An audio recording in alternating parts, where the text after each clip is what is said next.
joining me, my favorite person from the Department of Ag, Trade, Consumer Protection. Don't tell Laura. It is Michael. Michael, welcome back to the show. How are you doing today?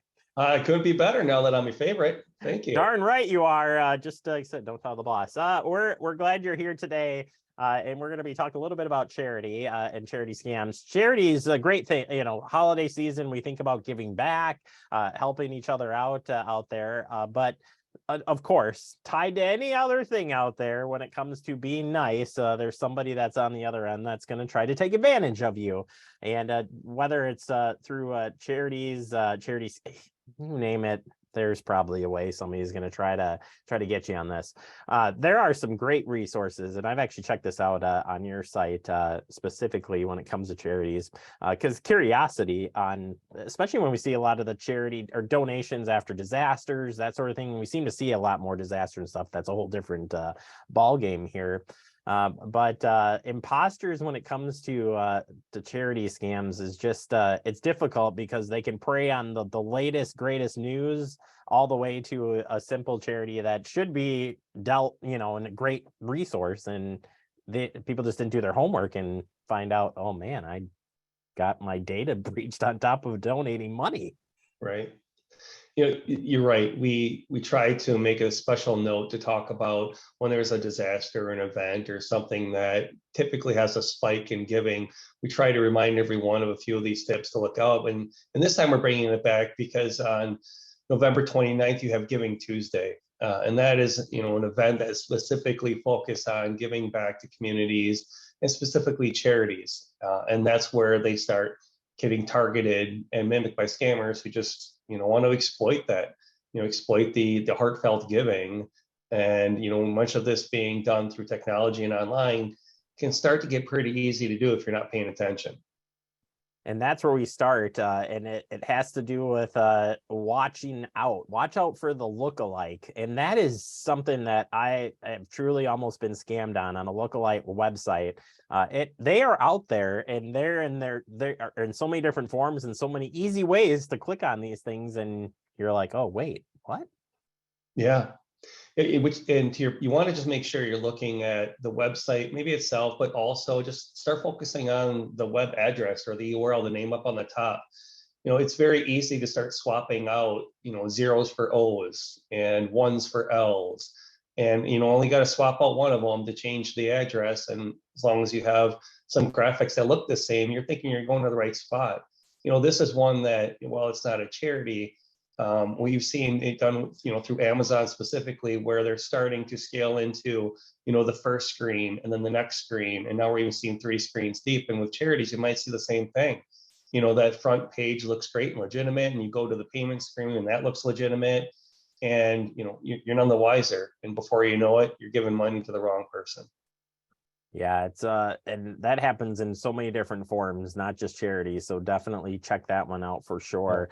Phony charity emails, another way of reaching out to you. Again, it's that time of year, so you're going to see these things pop up, but maybe one of those gets through to your regular email and you're like, oh, that's kind of interesting. Or maybe it was sent from somebody fake, and all of a sudden you're sending information that you're like, wait, that was fake. Absolutely. And this is another one where it's easy to sneak them in because this time of year right now, we're kind of bombarded with, election materials, promotional things. And so you toss in a couple, hey, let's give here to this particular cause or organization. And they start asking, they're surveying, hey, give us this information, or we just want to do a poll, or we just want to know this. Well, once you start getting in there, you're giving away more information than you thought you would. And then all of a sudden it turns into a donation, whether it be to any type of cause, and they're asking you on how to pay. And one of the biggest things we discourage everyone from is just be very cautious of the peer-to-peer apps or cryptocurrency or wiring money. You certainly don't want to donate cash to anyone because you can't get it back. It's impossible to reverse those types of transactions. You can't find out and say, please send my cash back. It's not going to happen. So be aware. Yeah, that I can't even imagine. No trail if you pay with cash, so it leaves you kind of empty-handed. And another one too, I would suspect, is the gift cards too. Pay in gift cards, pay in iTunes gift card or something. That's got to stand out as, again, a red flag, because that's a common thing we see across all scams. all the time, every single one of them. And you're going to see it more and more in the next couple of months.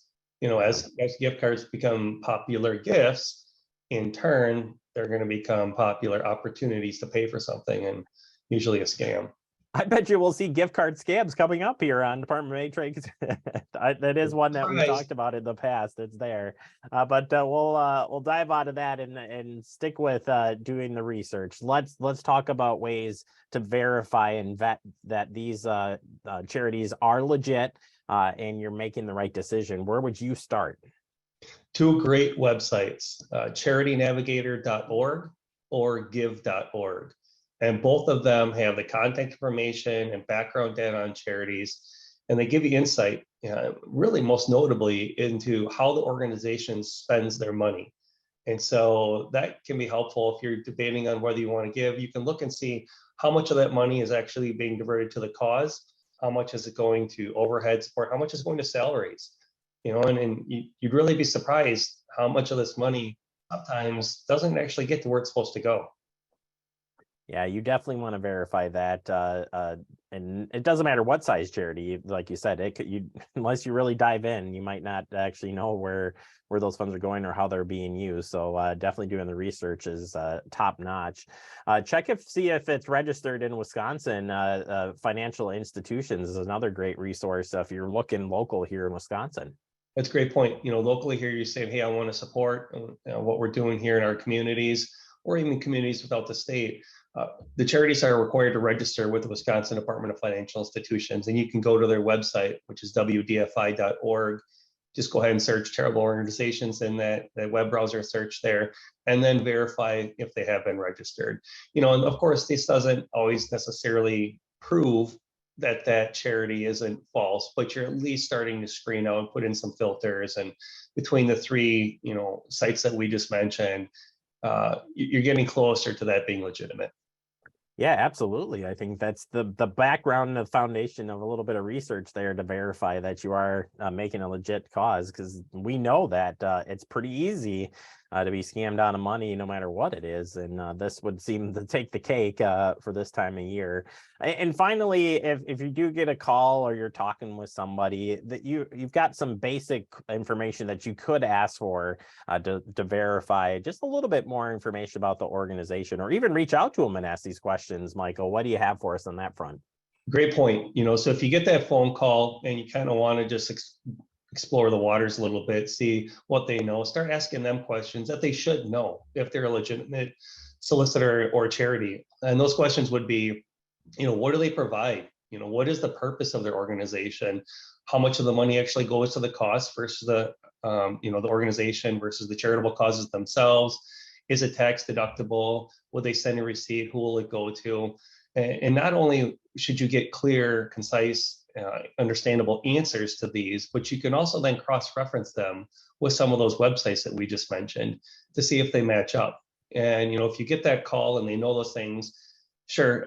Or as you mentioned, if you get a call or you're thinking about donating to a cause, just hop online, find out what their registered number is, verify that maybe through our DFI or one of these organizations, and then call and ask them the questions themselves, see if they match up. Absolutely. All right, Michael, thank you so much for the great information. If people do want to learn more or just have questions on exploring charities, you guys do have some information on the website, as I mentioned, and of course, these resources that you talked about are there as well. They are. Just our website at DATCP.wi.gov. We have a lot of information specific to what we're talking about here, and a lot more expands on what red flags to look for in a variety of areas. Or if you have questions about a particular organization that you got a call from, or you think it might be a scam, you can call our hotline at 1-800-422-7128. Just ask them if we've been getting more calls about these. Is this a known scam? Any concerns with it? And we'll try and help you out there. Yeah, that's a good point. There could be some flashes of the specific charity that's, too good to be true. And, you guys will be right on top of that, as you always are. Thank you so much, Michael, for all the great tips. Appreciate you. And we'll check back with you next month. Thanks, Jeremy. Appreciate the opportunity.